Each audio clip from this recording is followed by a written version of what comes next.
All right, so tonight we're looking at Genesis chapter 10. Genesis 10 is one of those chapters that people, I don't know, maybe they don't skip over it, they don't think much about it. It's not one of the major chapters like chapter 3 or maybe chapter 12, but there is some important information in Genesis 10.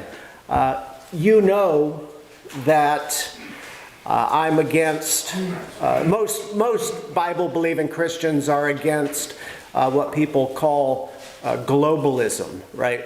So this idea of a one-world system, and of course that's going to be the topic next week with the Tower of Babel, right? People coming together in a one-world system. But here in Genesis 10, this explains how the nations were formed.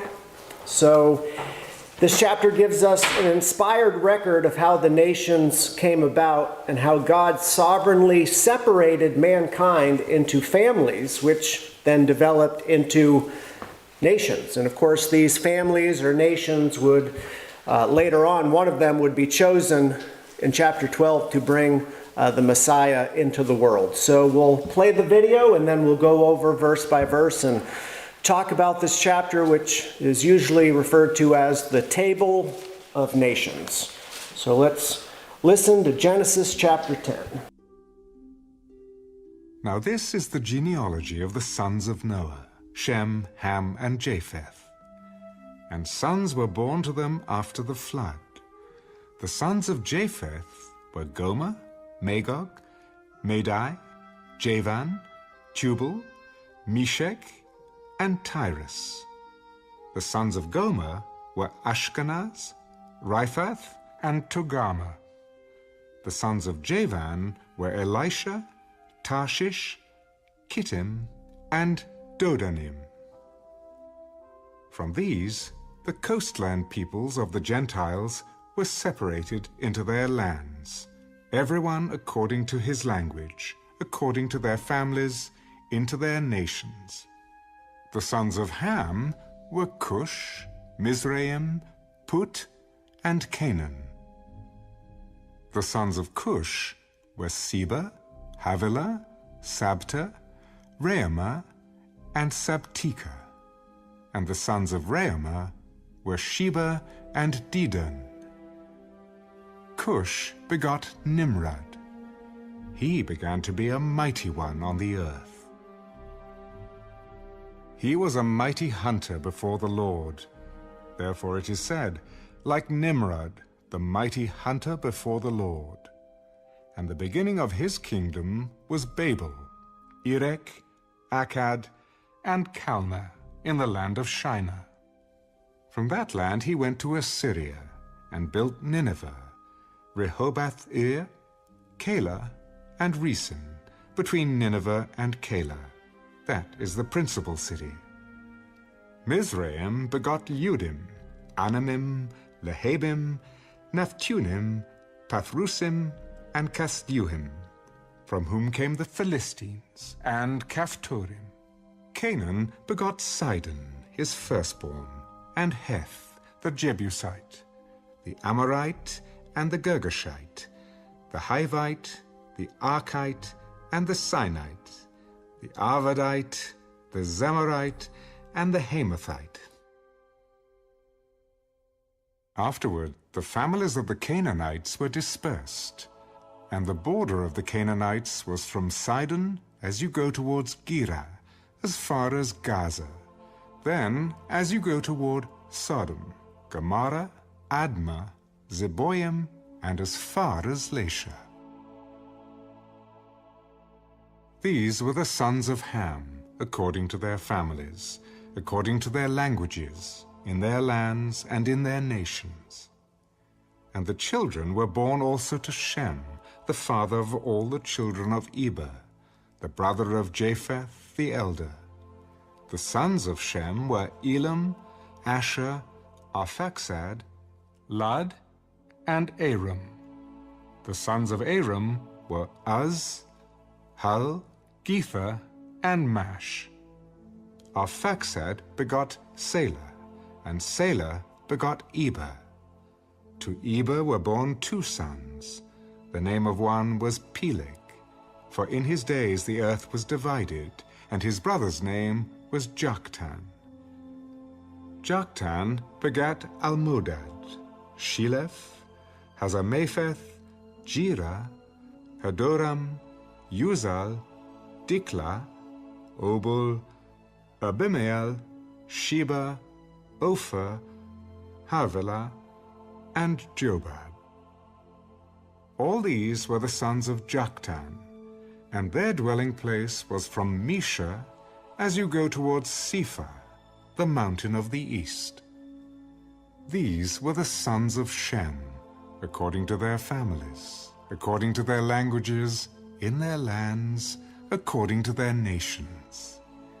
These were the families of the sons of Noah, according to their generations, in their nations, and from these the nations were divided on the earth after the flood.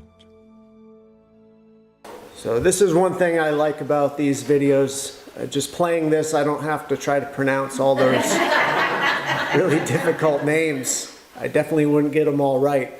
But let's just quickly go through an overview of chapter 10. I think it's divided, you could say it's divided into 3 sections. So it's based on Noah's 3 sons. First, verses 1 through 5 would be the descendants of Japheth. 6 through 20, the descendants of Ham. And then verses 21 through 31 would be the descendants of Shem. It's been said that the key theme is the dispersion of humanity and the establishment of various nations, peoples, and languages. And again, as I said, in the next chapter, Genesis 11, this is a pretty well-known chapter talking about the Tower of Babel, where they did not want to separate into different nations and spread out and fill the earth. They said, no, we're all going to stay in one place and make a name for ourselves and create a one world system, and God did not approve of that at all. So here we're getting a picture of where all the nations came from. So now this is a simple thing. We don't have to do genealogies back to Adam and Eve. We now only have to go back to Noah and his family, because everything is starting over with them.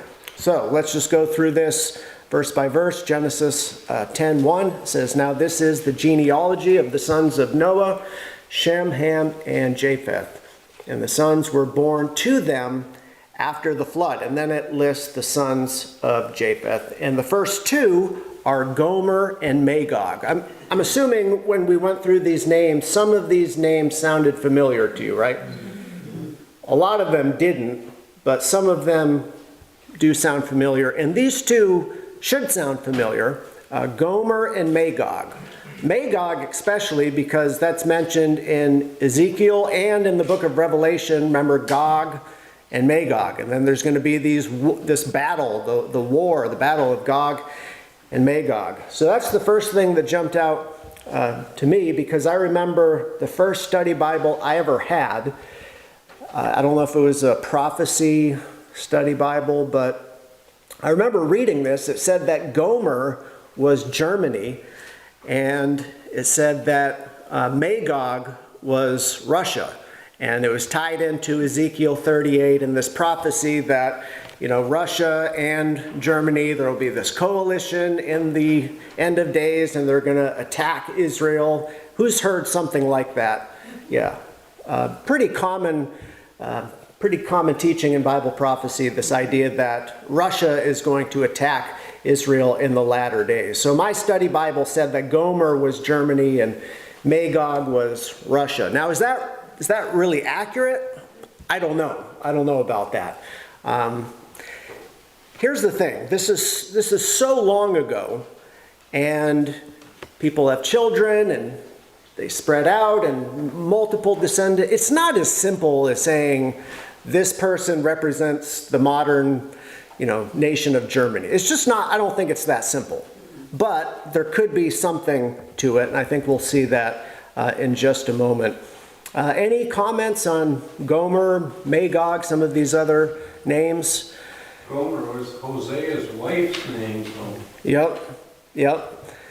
So Magog was a person, okay, we see that originally, but also some of these people, these nations, they're named after people, obviously. So the Old Testament Israelites, this information doesn't seem all that relevant to us. It's like another one of these genealogies, and you probably think, why do I need to know all this? But it would have been very important information for the Israelites, especially when was this written? In the days of Moses, right? So that was a lot closer to the events. And the Jews, or the Israelites, were learning where their enemies came from. All these nations that surrounded them, they're learning, pertinent information. So it's a lot more important for them than it is for us. But as Scripture says, all Scripture is profitable for doctrine. So we're just going to hit the highlights. Look at verse 3. It mentions another name that may seem familiar, Ashkenaz. Yeah. Okay, what do you think of when you hear Ashkenaz? This Jews from, I think it's Spain, trace back to Ashkenaz. Yeah, the Ashkenazi Jews. Who's heard of them? The Sephardic Jews, I heard a name like that. Right. Somewhere. Right. So Jews are they seem to be either Ashkenaz or Sephardic in their ancestry. Right. So let me read this. I found this article. It's very brief. I'll just read it, and it gives some insight. Because usually any sermon, Bible study I hear on Genesis 10, this is one of the main focuses on the Ashkenazi lineage here. So this article says the Ashkenazi Jews comprise a subculture of European Judaism. In ancient times, as the Jewish people spread out from the land of Israel, many settled in Europe. Ashkenazi Jews are descended from the Jews of the Middle Ages who settled in Germany, Poland, Austria, and Eastern Europe. Ashkenaz is a traditional Hebrew word for Germany. So make of that what you will. The Ashkenazi Jews are often referred to in distinction to Sephardic Jews who inhabited medieval Spain and Portugal. So there's basically, you boil it down to two types of Jews in the world: Sephardic, which would be from Spain, and then Ashkenazi. They're the majority, and they're more the European Jews. In the 20th century, the article says, the Holocaust in Germany took a heavy toll on the Ashkenazi population. After the Holocaust, many immigrated to other countries such as France, the United States, and Israel. When the nation of Israel was established in 1948, Ashkenazi Jews were the largest group of Jews to settle there. Nearly half of all the Jews living in Israel today are Ashkenazi Jews. And it's estimated that 80% of Jews worldwide are Ashkenazi. So that's the overwhelming majority. Now, some people promote, this is also part of the article, last paragraph, some people promote a theory that, and this is what I've heard before, that Ashkenazi Jews are not really Jews at all. So this, again, is a theory that some people promote. Instead, they are Gentiles who converted to Judaism in the Middle Ages. And this politically motivated theory attempts to suggest that the Jews who are now living in Israel have no historical claim to the land.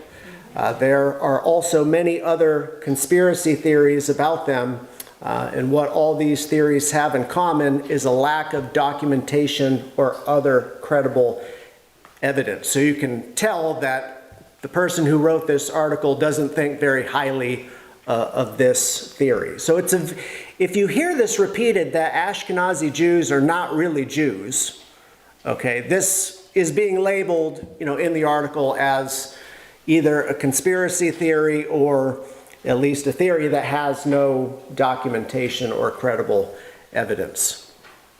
Now, the only reason that it's tied to Genesis 10 is because Ashkenaz is a descendant of who? Or let's back up. Who are the Jews descended from? Which child of Shem? Okay, so Shem, in Eber, the Hebrews. So the Jews descend from Shem. Ashkenaz descends from who?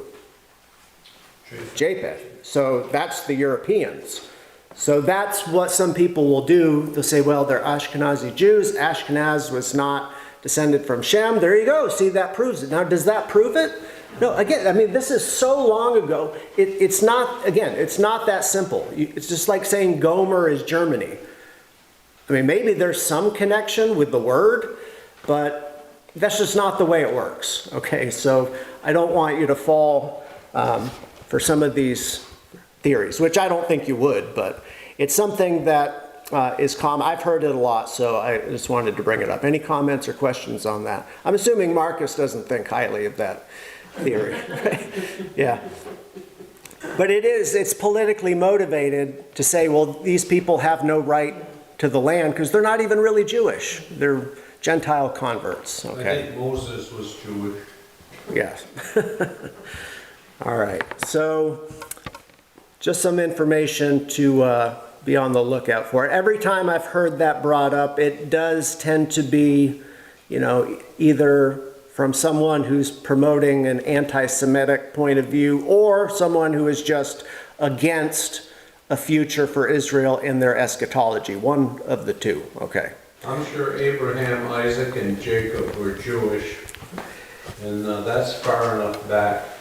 Yeah. Okay, so verse 5.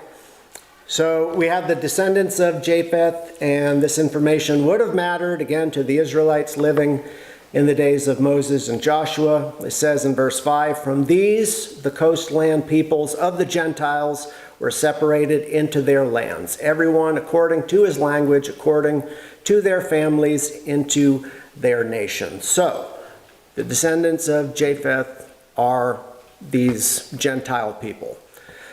Now that statement about everyone according to his language, did anyone pick up on this? Mm-hmm. What did you think when you heard this statement?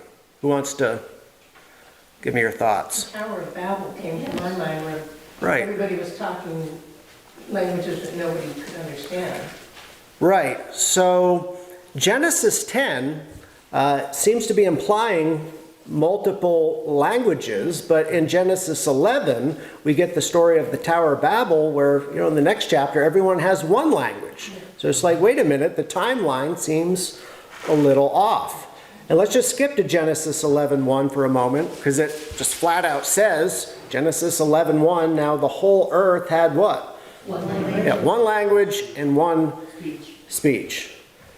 So if that's the situation in Genesis 11, how can they have multiple languages here in Genesis 10? And there's a very simple reason for that. The Bible is not always in perfect chronological order. Sometimes Moses will, jump ahead in the story or go way back. So that's all that is. Matter of fact, there's another thing we're going to run into in chapter 12 when Abraham departs from Ur of the Chaldees, right? There seems to be another discrepancy in chapter 11 where he's already left, and then you get to chapter 12 and God's telling him to go, but it seems like he had already left in chapter 11. Well, again, it's just the Bible doesn't always follow a strict chronological order. So whenever there's a discrepancy, 99% of the time there's a pretty simple answer. So that's my answer for that. Any questions so far? Keep moving. All right, verse 6. So we covered the descendants of Japheth, and at least the significant parts about that. Verses 6 through 20. Now we're on the descendants of Ham. Verse 6 says, the sons of Ham were Cush, Mizraim, Put, and Canaan. How would you like to have that name? Put. But you recognize the name Canaan. So this is another very familiar name because we've all heard of the Canaanites. And if you were with us last time in our study from Genesis 9, you would remember the curse that was put on this line of descendants, right? Because of whatever that happened when Noah got drunk, and cursed be Canaan. Let's just skip back to Genesis 9 to remind us. Genesis 9, verse 24. Noah says, cursed be Canaan. a servant of servants he shall be to his brethren. And then you look at who the descendants of Canaan were. Look at Genesis 10. Genesis 10:15 tells us that from Canaan came the Sidonians, the Jebusites, the Amorites, the Hivites, and you probably recognize some of these names, right? Because these are some of the tribes that gave Israel problems later on. Some of these were the enemies of the Israelites. So this is all tied into the curse. Israel was to, wipe them out, and whoever was left ended up, fulfilling that prophecy. They were servants of the descendants of Shem. So long story short, that statement that Noah gave, it really was a prophecy that was fulfilled. Then it says in verse 20, these were the sons of Ham, according to their families, according to their languages, in their lands and in their nations. So that curse is significant concerning the enemies of Israel. Now, before we move on, again, I'm just kind of touching on the highlights of these descendants. So the most significant descendant of Ham has to be this man in verse 8, Nimrod. Okay, who's heard of Nimrod? I think probably everybody. I remember when I was a kid in school, people used to call other kids Nimrod. I don't know why that was a name that you used to pick on kids. I don't think they got it from the Bible, but anyways, maybe. Verse 8, Cush begot Nimrod, and he began to be a mighty one on the earth. He was a mighty hunter before the Lord. Therefore, it is said, so this is the saying that people repeated, evidently, like Nimrod, the mighty hunter before the Lord. But it says in verse 10, the beginning of his kingdom was what? Okay, Babel. And of course, you think the next chapter, Tower of Babel. So it's generally accepted that Nimrod was the man responsible, the driving force behind the Tower of Babel. So we'll cover that next time. But just to speak a little bit about Nimrod here, Nimrod is also a foreshadow of the man we call the Antichrist. Well, why is that? Because Babel turned into Babylon, and Babylon was like a great world empire, and they were the enemies of the Jewish people. And of course, in the book of Revelation, when the Holy Spirit, or Jesus really, when he refers to the corrupt world system, what does he call it? Babylon. And who's the leader of the end times Babylon? The beast, or the Antichrist and the false prophet. So Nimrod, what Nimrod does, he attempts to do what the Antichrist will do. The Antichrist will build a one world system, and he will be successful. He'll pull it off. Nimrod tried that. Was he successful? No, because if you know the story of the Tower of Babel, God scatters them, confuses their language, all the rest. And part of the one world system is the one world religion. And of course, you remember part of the Tower of Babel, they're building a tower, reaching into the heavens, which could be an indicator there was some religious element to it. But Larry, you had your hand up. Well, just in the next verse 11, he went to Assyria and built Nineveh. And the Assyrians were very wicked people, as that's why Jonah didn't want to go there. Right. Yeah, I mean, most people know the city of Nineveh from the book of Jonah, right? So Nimrod, I mean, this guy he was a mover and a shaker, or whatever, a world leader for sure. Not only does he contribute, or the driving force behind the Tower of Babel, which became Babylon. So again, Babylon destroyed the southern nation of Judah, right? They took them captive for 70 years, destroyed the temple, all the rest. Well, what about the northern kingdom of Israel? Who is their great enemy? So Judah's enemy was Babel, which comes from Nimrod. Who is the enemy of the northern nation of Israel? Syria? Assyria, right. And Nimrod, we see in verse 11, it says, from that land he went to Assyria and built Nineveh. So really he had a hand in both empires, or at least getting them started. So it was the Assyrian Empire that destroyed the northern nation of Israel, and they never came back. So they became known as the 10 lost tribes of Israel. So all of that can be traced back to Nimrod. So both of these empires, the enemy of God's people. So any questions on that before we move on? Again, he's the most significant descendant of Ham. So Ham and Canaan, I mean, this is the worst line probably. The worst people came from this line. But now we get to Shem. Okay, Shem, I already said he's the father of the children of Israel. At least you trace their line back through him. This is verses 21 through 31. Look at verse 21. It says, "And children were born also to Shem, the father of all the children of Eber, the brother of Japheth the elder." Now that statement, Japheth the elder, does anyone have something other than that in their Bible? Verse 21. From what I understand, there's a textual variant here, and I only bring it up because somebody might be following along and they're like, wait, my Bible says the exact opposite. So a textual variant is, well, it's what it sounds like. There's something in the text that's different. So some Bible translations will say that Japheth was the elder son, and others will say that Shem is the elder son. So the King James and the New King James are saying Japheth is the elder. He's the older son. Other translations would say Shem is the older son.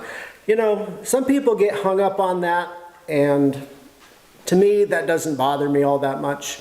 But it does tell you that when we say the Bible is inerrant and infallible, that doesn't necessarily apply to every modern Bible translation, right? There are some translations that have some errors, because both can't be true, right?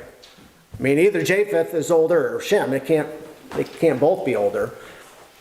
Now, that shouldn't bother you, because does this really change anything about the Christian faith at the end of the day? No, and because it doesn't, I just wouldn't get too hung up on that. But just to point it out, in case somebody noticed a discrepancy. So we say that the Bible is inerrant and infallible. That's the original autographs, right? When they were written, that is what the original copy, when Jeremiah wrote the book of Jeremiah, on that scroll was inerrant and infallible. And our modern Bible translations are so good, most of them, they're so accurate, we can say that, 99.9%, it's all accurate. But these one or two little things here and there, it just doesn't really change anything. So it's important to at least know that. All right, any comments on that? Hopefully I didn't shake anybody's faith tonight. Okay, good. Verse 25 says, "To Eber were born two sons. The name of one was Peleg." Is that how you pronounce it? Yeah. Okay. For in his days the earth was divided. And again, that jumps ahead to what happens in the next chapter, which, Lord willing, we'll cover that next week. So Shem to Eber to Peleg. And that line will produce the most significant man in the Old Testament, or at least top three. From this line will produce who? Begins with an A. We're going to read about him in chapter... Abraham. Yeah. Abraham's introduced in chapter 11, but he becomes the main figure of the book of Genesis starting in chapter 12. So, once Abraham is introduced, Genesis, now the story is all about him. From Abraham you get Isaac. So this is the line. Shem to Eber to Peleg, then eventually Abraham, then Isaac, then Jacob. Jacob gets his name changed to Israel. The rest is history, the children of Israel. So in conclusion, to some people, Genesis chapter 10 seems just like a one of these chapters you can just skip over because it's, it's a boring chapter of names and genealogies. And again, people think, what relevance does this have to my life? Well, I like to find some spiritual application because I think it's there. It's just about discovering it. I'm willing to listen to you if you think you have a different application or something different that you've learned. But this chapter really does provide a crucial framework for understanding the origins of the nations and the unfolding of God's sovereign plan for the world, which points forward to God's redemptive work through Israel and then ultimately through Christ. So before we end, what kind of spiritual lessons can we learn?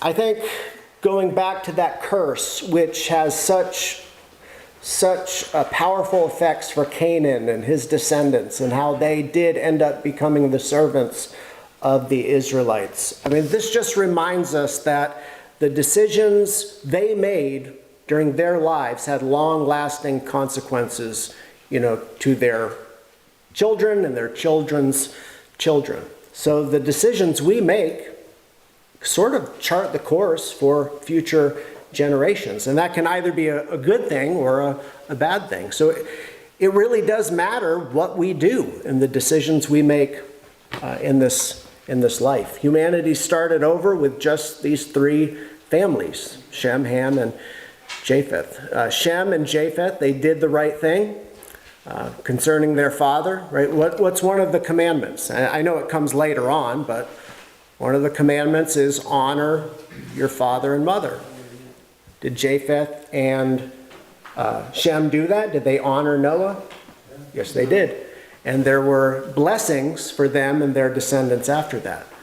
Ham and Canaan showed some sort of disrespect, and there were consequences later on. So if any kids watch this online, or if there's any young people listening, hey, honor your father and mother. It might end up coming back to bite you. Or worse, it might come back to bite your children. You definitely don't want that. So honor your parents, honor elders in general. So that's one application I thought of. It also speaks to the fact that God, this was a sermon from a couple weeks ago, God is sovereign. And man's plan, as we'll see next week, was, again, stay together in one place. We'll make a name for ourselves, build a tower to heaven, and we're gonna do it on our own. That is the plan of man. But God had different plans. So already here in chapter 10, God is sovereignly, guiding and dividing the human families into nations, and it's all going to work together for the good, because one of these nations ends up being the chosen nation, and that's the descendant of Shem, Eber, right? Eber, you can sort of hear it in the name. Eber becomes the father of the Hebrews, okay? Hebrew, Eber, and then, like I said, Peleg, Abraham, and so on. So we see that God has a sovereign plan, and it's at work here in Genesis 10. And his hand is the hand that is guiding human history. We'll close with verse 32. It says, "These were the families of the sons of Noah, according to their generations, in their nations. And from these the nations were divided on the earth after the flood."